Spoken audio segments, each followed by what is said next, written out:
A nurse named Anna is asleep next to her husband in their quiet suburban bedroom. It's the middle of the night. Everything is completely still. Then the bedroom door slowly swings open. A small girl is standing in the doorway, just standing there, not moving, not speaking. Her husband gets up half asleep to check on her. He walks toward the girl, bends down, and she lunges straight at his throat. The room fills with screaming. Anna panics, shoves the girl out, and slams the door shut. She grabs her husband, trying to stop the bleeding, but the wound is savage and his condition collapses fast. She grabs the phone and calls for an ambulance. No answer. Nobody is picking up. Then she looks over at her husband, who had just died seconds ago, and watches him stand back up. His eyes are completely wrong. He is not her husband anymore.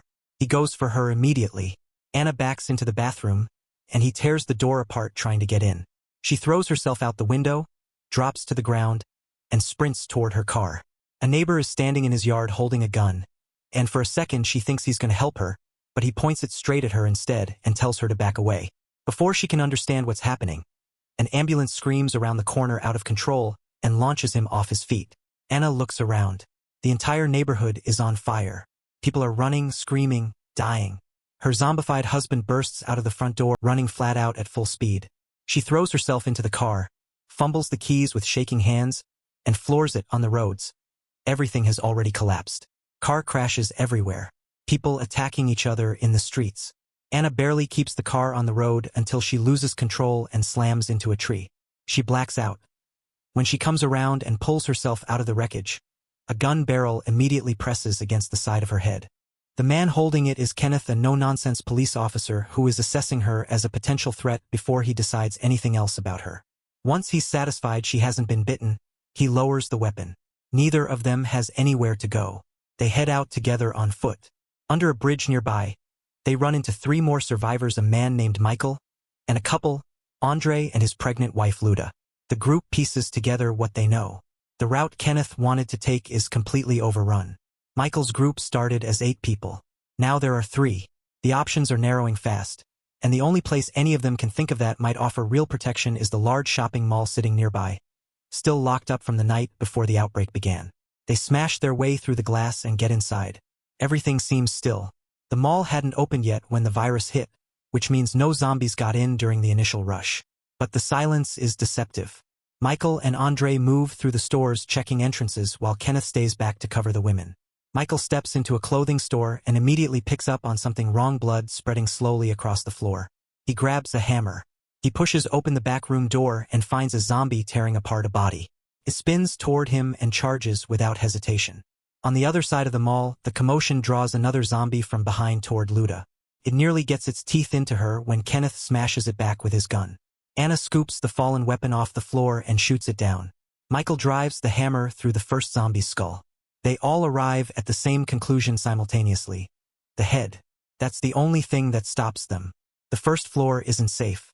They take the elevator up, and the moment the doors open, 3 guns point directly at their faces. The mall has already been claimed. The man in charge is a security guard named CJ, arrogant, territorial, and fully convinced that the badge on his chest gives him authority over who lives and who dies in this building. Flanking him are 2 other guards, Terry and Bart. With no leverage and no choice, Anna's group surrenders their weapons on the spot. The mall is CJ's kingdom now, and he is making sure everyone knows it. The situation is tense and suffocating from the start. Andre has to ask CJ's personal permission to take Luda to the bathroom. But the 2 of them aren't actually going to the bathroom. Luda was bitten during the attack before they reached the mall, and Andre is desperately checking the wound in secret, terrified of what it means but even more terrified of what the others will do if they find out. The TV news is still running on screens throughout the mall. The broadcasts confirm what everyone already suspected: this is everywhere, not just their city. The anchors explain the only known way to stop the infected is to destroy the brain. Full destruction requires burning the body. Faces go pale around the room as everyone absorbs the scale of what's outside those locked doors. Michael pushes back against CJ's passive strategy of simply waiting in the mall and hoping for rescue.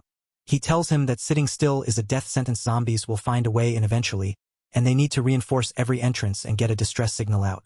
To CJ's credit, he actually agrees. The guards go floor by floor to clear stray zombies, while Anna's group heads to the roof to paint a massive SOS visible from the air. That's when they see him. On the roof of the gun store across the street, A man named Andy is stranded and very much alive, waving frantically from above an ocean of zombies that have completely surrounded his building at ground level. He has supplies and weapons but absolutely no way out. A military helicopter appears overhead. The entire group on the roof waves and shouts. For 30 seconds, everything feels like it might actually be okay, and then the helicopter doesn't stop. It flies straight over and disappears into the distance. The hope vanishes just as quickly as it arrived. Back inside, the tension between the two groups hasn't gone anywhere. CJ locks Anna's group inside a furniture store for the night like they're prisoners rather than fellow survivors. Michael starts working on the others, telling them quietly that if CJ keeps running things this way, they're all gonna end up dead. But nobody is ready to act yet. Andre is completely focused on Luda and the baby. Kenneth is still holding onto the hope that the military base called Fort Pastor is operational somewhere and that his colleagues are still alive. Anna has partially shut down, lying motionless on a couch, running on empty. From the outside, they look like a group that has it together. On the inside, everyone is quietly falling apart in their own direction. The next morning, Anna talks Terry around. He's the youngest of the security guards, and the least convinced that CJ's approach is right. He cracks the door open for them and they get out. Meanwhile, a truck comes crashing through the mall entrance at full speed, smashing through the barricades and skidding to a stop inside. More survivors. Michael uses the distraction to grab Bart's gun. Kenneth moves on CJ at the same moment. Within seconds, the power dynamic flips completely. The people who were giving orders are now the ones being disarmed and locked up.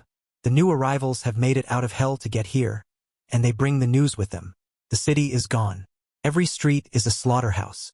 Fort Pastor Kenneth's last hope has been completely destroyed, and two of the people who just arrived have been bitten. Anna immediately starts working on the injured. An elderly woman among the new arrivals crashes hard right in front of them, stops breathing, and goes still. Anna covers her gently. Moments later, the woman bolts upright and launches straight at Anna. Anna barely gets away, grabs a piece of wood and drives it through her skull. That answers the question everyone had been avoiding. A bite doesn't just make you sick. A bite kills you and brings you back as one of them. The virus spreads perfectly. Every victim becomes a new source. That's why the whole world has collapsed in days.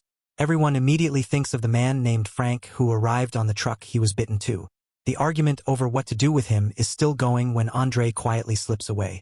Nobody notices he's gone. His wife Luda is the bigger secret he's been sitting on this entire time.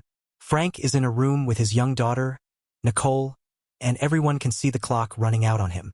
Nobody can bring themselves to pull the trigger on a man still fully conscious, still speaking, still hugging his child. Kenneth agrees to stay with him and wait. When Frank finally turns, Kenneth forces himself to do what needs to be done, waiting until the last human moment passes before he fires. Things stabilize briefly after that. The mall becomes something almost like a community. Kenneth gets binoculars and starts playing chess across the street with Andy by writing moves on whiteboards, communicating through the gap between two buildings. Some of the survivors find new clothes and try on outfits for no reason at all, just to feel something normal. Terry and Nicole, Frank's daughter, start spending time together. Even CJ and Bart, released from the store, gradually stop being who they were. But little did they know, a greater danger was waiting right underneath their feet. The power cuts out. The entire mall goes dark. Everyone understands immediately. Without the generator running, the security doors won't hold. A group heads down to the basement to get it back online, moving through the pitch-black maintenance corridors with torches. Something darts past in the shadows. Everyone freezes. Turns out to be the small stray dog they rescued earlier. The group exhales. Then a zombie drops from the ceiling directly onto Bart. His scream echoes through the tunnels, and every zombie that had been lying dormant in the basement erupts at once. The group tries to fight their way out, but the corridors fill too fast. Bart doesn't make it. The rest barely escape back upstairs. At the same time, in a locked store deep in the mall, Andre has been hiding with Luda for days. She is fully in the process of turning, and she's in labor. Andre's mind is fracturing under the weight of what's happening. Luda dies and comes back. Andre ties her mouth shut with a belt and manually delivers the baby himself, convinced in his broken state that his family is still together and still alive. An older woman searching for the missing couple finds them. She takes in the scene, the zombified Luda, the newborn Andre, and fires, killing Luda. Andre, completely gone at this point, shoots the woman dead in retaliation. The gunfire brings the rest of the survivors running. They walk in and stop. Blood covers every surface. Andre and the elderly woman are both dead. And underneath a blanket in the corner, Anna hears a sound. She pulls the blanket back. The baby is pale, rotting, eyes barely open, and already trying to bite. Anna stands frozen for several seconds. Then she raises the gun. The screen cuts to black on the shot. There's nothing left to debate. The mall is done. Humans are dying, morale has collapsed, and the infected count inside the building is growing. The group holds a meeting and makes one unanimous decision. They have to leave. Steve, one of the newer survivors, a wealthy and deeply selfish man who has been contributing exactly nothing while everyone else worked to survive, mentions that he has a boat docked at a marina on Lake Michigan. If they can get there, they can reach an island in the middle of the lake where there might be no zombies at all. It's the only plan anyone has. They start preparing immediately. 2 large panel trucks in the parking garage get reinforced with welded steel plating and mounted weapons so they can push through the horde outside. But they hit a critical problem immediately. They're nearly out of ammunition, and the only weapons cache nearby belongs to Andy across the street. Looking through binoculars, they can see Andy has written on his board, "Food gone." He's starving. Then somebody notices something crucial: zombies don't attack animals. They've seen it with the dog. Kenneth ties a bag of food and a walkie-talkie to the dog's back and sends it out through the loading dock doors. The zombie horde completely ignores it. The dog walks calmly through hundreds of infected and reaches Andy's building without a scratch. For about 30 seconds, it's a genius plan. Then a zombie forces the building door and others flood in behind it. Michael grabs the walkie-talkie and warns Andy just in time for him to barricade himself higher up. But suddenly, without telling a single person, Nicole takes the keys to one of the trucks and drives it straight across the street to save the dog.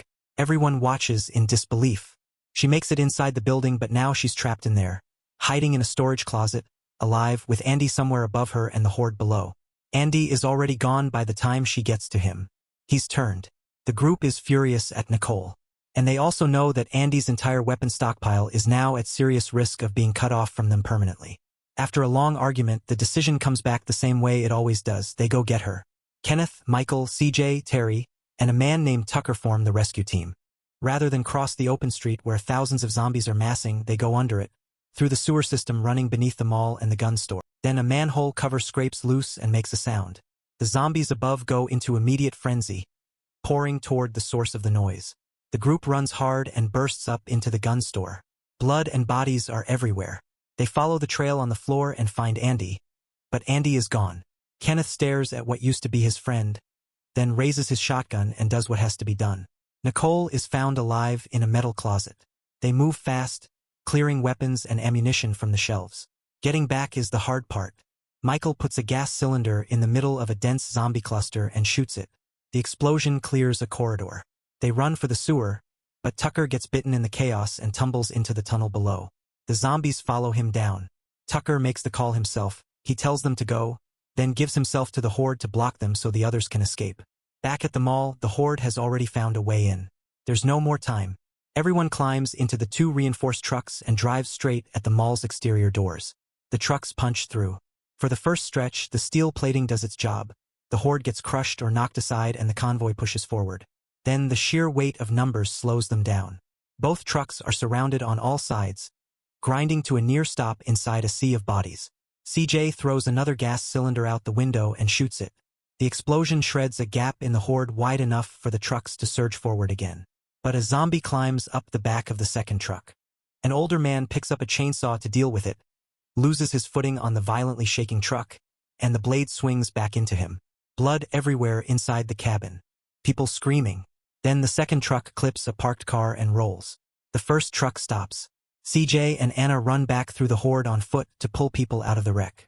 And that is the moment Steve shows who he truly is. He crawls out through a broken window, leaves Kenneth and Michael still trapped in the cab behind him, and bolts alone toward the harbor. Before he gets 10 steps away, a zombie drops on him from above. By the time Steve pulls himself back to his feet, he's already one of them.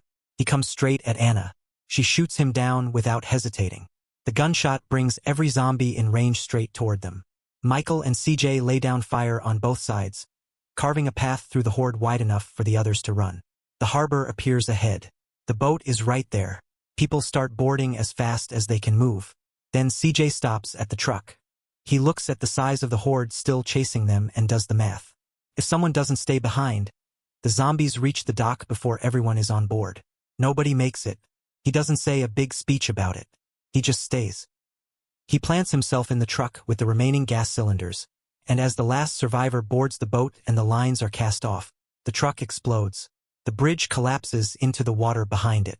The pursuing horde piles into the gap. CJ, the man who started the film as the most hostile, controlling, and unlikable person in the building, ends it as the one who saved everyone still alive. The boat pulls away from the dock. Then Michael stops walking and turns around. He tells Anna quietly that while he was pulling her out of the flipped truck, a zombie got its teeth into him. He's been bitten. Anna's composure breaks completely. After everything they have survived together, after every decision Michael made that kept the group alive when nobody else knew what to do, this is how it ends for him. He stays on the shore. He watches the boat move out across the water. Then he raises his own gun. The boat keeps going. Sunlight breaks over Lake Michigan. The water is calm. For the first time in days, there is no screaming, no fire, no death. In the distance, a green island appears on the horizon.